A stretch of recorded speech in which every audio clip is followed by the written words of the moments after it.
Hoje foi dia que as leis restritivas ao ministro Alexandre, uma tentativa de influenciar no judiciário brasileiro por parte do Trump, hoje o Trump voltou atrás.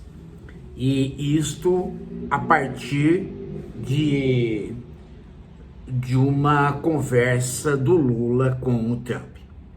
Então, eu creio que os conservadores que têm bom senso,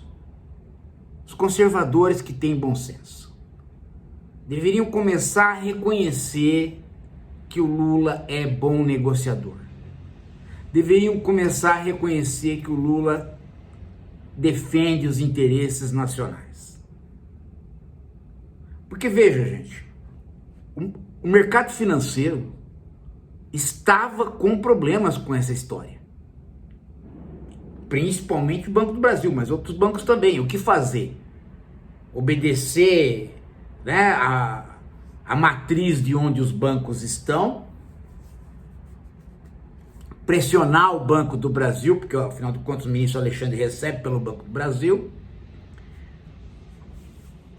ou simplesmente deixar rolar e ver o que o país matriz vai fazer conosco, os bancos. Então, estava uma insegurança. E quando um presidente conversa com outro e resolve, na pessoalidade, aí, meu amigo, o mercado financeiro e qualquer pessoa que seja conservadora, que tem uma visão nacional, tem que admitir, a dupla Lula-Alckmin está funcionando. Está funcionando, gente. E a derrota foi do bolsonarismo e da parafernália que o Edu Bananinha criou. À medida que esta parafernália, essas más informações foram se desfazendo, pronto, a coisa está se resolvendo. Vejam só, né? Eu acho que o dia de hoje é um dia muito, muito significativo. Inclusive pela resposta que o Lula deu ao Trump. Porque foi uma resposta altiva. O Trump perguntou para ele: olha, a gente vai tirar aí, né, a sanção sobre o ministro. Isto é bom para você? O Trump sempre faz isso. Ele desconhece regras sobre nações e estados. Ele coloca as coisas pessoalmente. Isso é bom para você? O Lula falou: não é bom para mim, é bom para o Brasil. Eu sou chefe de Estado, você é chefe de Estado, a gente não lida aqui com amigos. E o interessante, gente, é que esta não subserviência do Lula é que faz o Trump gostar mais ainda dele, que o Trump odeia puxar saco. Agora veja. Então, até na hora, veja só, né? É incrível que a direita não consiga enxergar 1 milímetro na frente do nariz. Olha só, o Tarcísio, ele puxa o saco da família Bolsonaro, se submete às bobagens deles, entra no lance do que eles falam,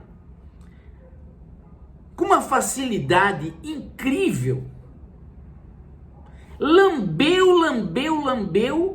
para ser preterido pelo Flávio e nem consultado foi pelo Bolsonaro. Agora, vai me dizer que ele não sabia que ia acontecer isso?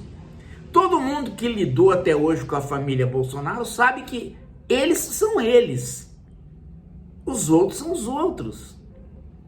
Mas o Tarcísio continua lá lambendo. Ele botou na cabeça que o bolsonarismo ainda tem força como bolsonarismo e não como direita.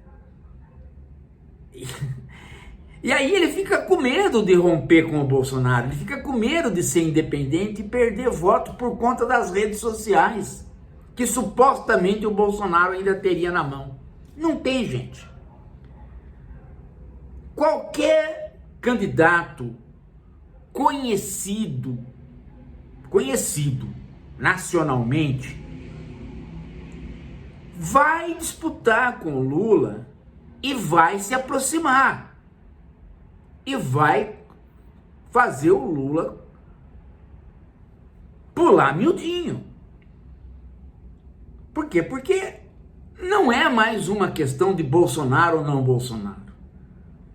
O país está assumindo aquilo que algumas pessoas não admitem, que é uma divisão entre esquerda e direita, e não entre Lula e Bolsonaro. É um sinônimo de politização. Eu já falei isso lá atrás, gente. Já falei isso lá atrás. Há um antilulismo, um antipetismo. Há um contingente grande de pessoas que são de direita. Assumiram isto. No horizonte dessas pessoas, não cabe um estado de bem-estar social. Elas acham que um estado de bem-estar social vai onerá-las, vai tirar delas, vai cobrar imposto delas. Elas não perceberam ainda, né, que o imposto tem que ser dos ricos, porque elas próprias, nós todos, por mais que a gente pague, não rende. Nós chegamos numa situação, gente, no Brasil, que não adianta mais tirar dos trabalhadores e da classe média. Não funciona mais. O Brasil já tirou dos trabalhadores da classe média tudo que podia tirar em termos de imposto.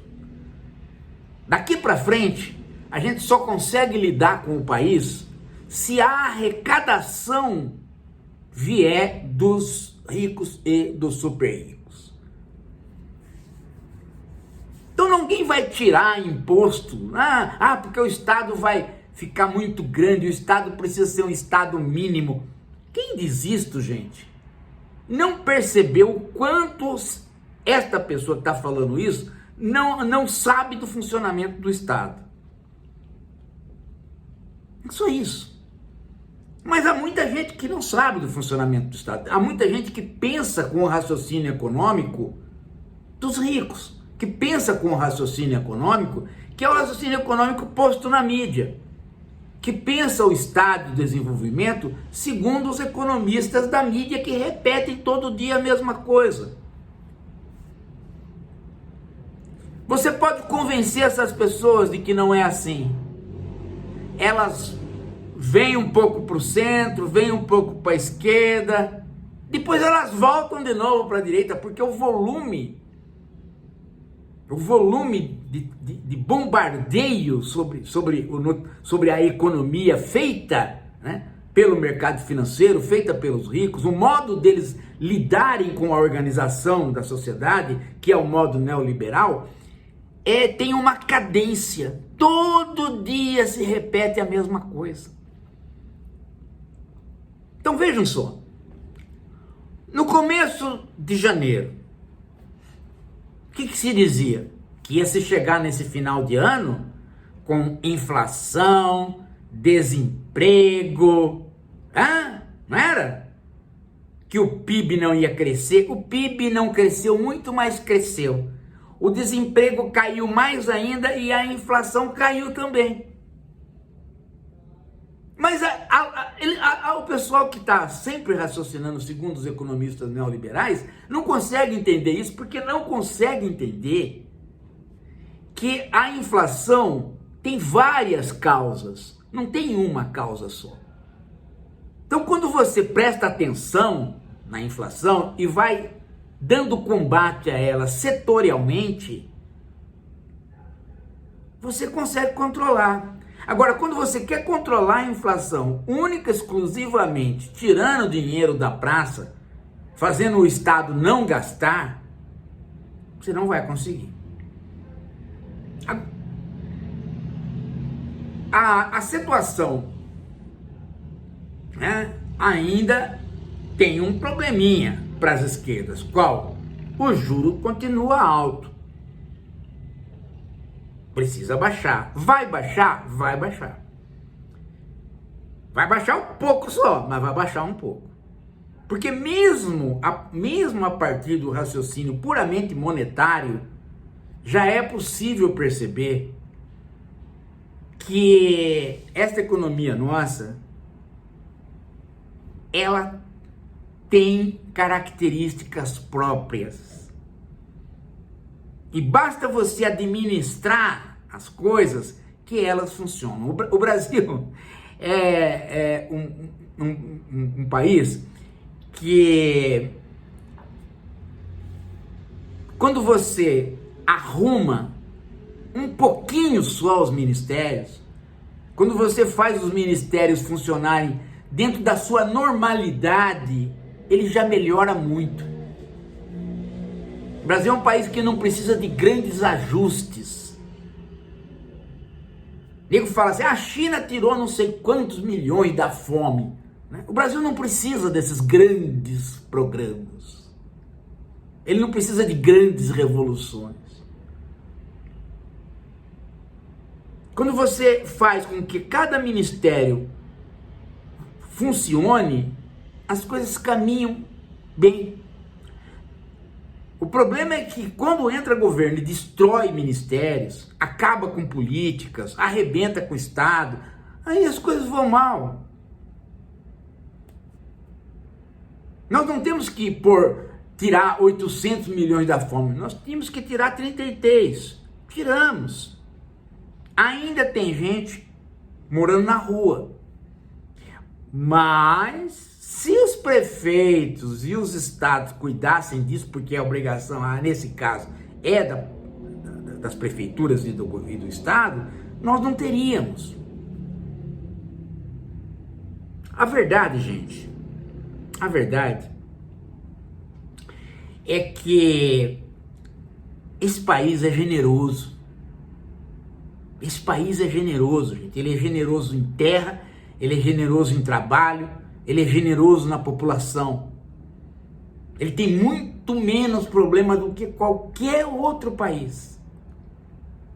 O racismo infesta o mundo todo, gente. Aqui, ele é muito mais ameno. Ele é problemático, a gente grita, esperneia, mas não tem comparação com lá fora. Mas o Brasil não tem indústria, estamos vivendo de vender matéria-prima, produtos básicos, sim. Mas como o Lula diz, pelo menos nós temos isso. E as pessoas precisam disso. Então, é um país que não fica encalacrado. Ele não é a Argentina, não é a Venezuela, países que repentinamente ficam encalacrados. O Brasil tem muito potencial, muita saída. E esses dias o vice-presidente Alckmin estava falando uma coisa que vocês precisam prestar atenção.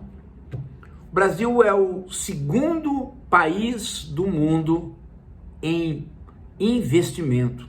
Vocês sabiam disso? Pois é. Primeiro é os Estados Unidos, né? As pessoas investem lá na economia americana. O Brasil é o segundo lugar de investimento. O mundo todo quer fazer alguma coisa no Brasil.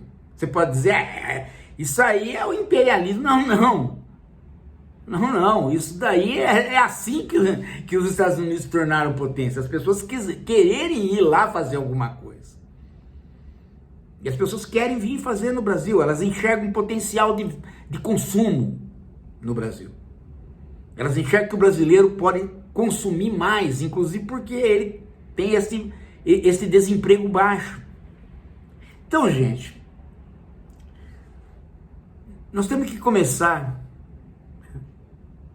a conversar com as pessoas, nós da esquerda reflexiva, a conversar com as pessoas em termos positivos. Agora é um bom momento para isso. a mágoa, a frustração diminuiu muito, gente. A ideia de você diminuir o desemprego diminui a frustração. A pessoa diz assim, não consegui virar aquilo que o neoliberalismo me prometeu, que é o ser um empresário de mim mesmo, né? Mas pelo menos eu virei dono de mim mesmo porque eu tenho um salário, tenho um trabalho. Então isso dá uma dignidade para a pessoa. Diminui muito aquele clima de 2017, 2018 de raiva.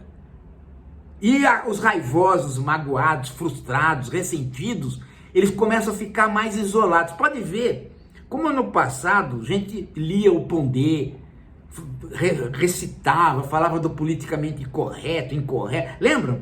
Agora, as pessoas ridicularizam, falam, esse cara é magoado, esse cara é frustrado, é ranzinza. As pessoas começam a perceber que esse tipo de gente nunca vai para frente. E começa a se afastar. Então é uma boa hora para a gente conversar. É uma boa hora para a gente ter o Capitalismo 4.0, o livro, lido. Para a gente saber o que conversar. Para a gente saber como é que está funcionando esses mecanismos do capitalismo mundial. Agora, se você não tem isso, a tua conversa fica panfletária. Fica uma conversa rala. Você mesmo não tem convicção do que você está falando e você não atrai ninguém. E nós precisamos, gente, nós precisamos avançar no entendimento nosso e na disseminação desse entendimento para a população. O jornalismo não vai fazer isso, gente. O jornalista está numa baixa de entendimento desgraçado. Os intelectuais de esquerda são poucos. Pode reparar como rareou demais. Alguns estão com a cabeça cheia de teia de aranha. Fora os pseudo de esquerda, né? Que agora a gente tá vendo que só queria ganhar dinheiro com um canalzinho por aí, né? Então a gente tem que voltar ao nosso leito comum, nosso leito de estudo, nosso leito de saber o que está acontecendo, tá? Capitalismo 4.0 na mão. Dizem que o grupo de estudos do Capitalismo 4.0 já terminou a leitura. Nós vamos fazer uma live. E eu tenho escrito no meu blog, tenho escrito também no site A Terra é Redonda. Quero que vocês acompanhem os escritos da gente. Vamos fazer um bom trabalho, gente. Vamos continuar fazendo um bom trabalho. Tá? Daqui a pouco a gente volta.